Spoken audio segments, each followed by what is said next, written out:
अस्सलाम वालेकुम नाजरीन, इस वक्त आप देख सकते हैं इंतहाई शदीद बर्फ़बारी शुरू है और साल 2024 के ये बहुत ज़्यादा ख़तरनाक बर्फ़ है। इस वक्त आप देख सकते हैं तकरीबन 3 फुट तक जो पहुंच चुकी है और मज़ीद भी जारी है। तकरीबन 18-20 साल की रिकॉर्ड इस बर्फ़ ने तोड़ दिया है। ये आप देख सकते हैं। देखें ये सामने ये घरों के हालात देख के लोग घर में मासूर है। आमदोरफ्त का सिलसिला बिल्कुल बंद है।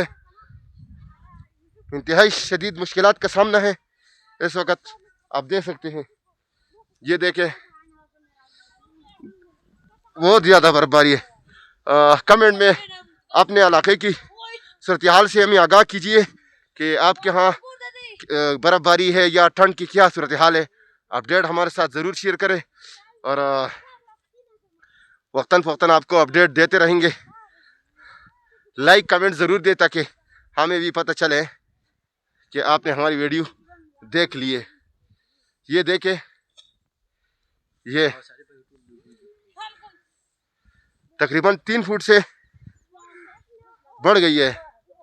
ये देखें।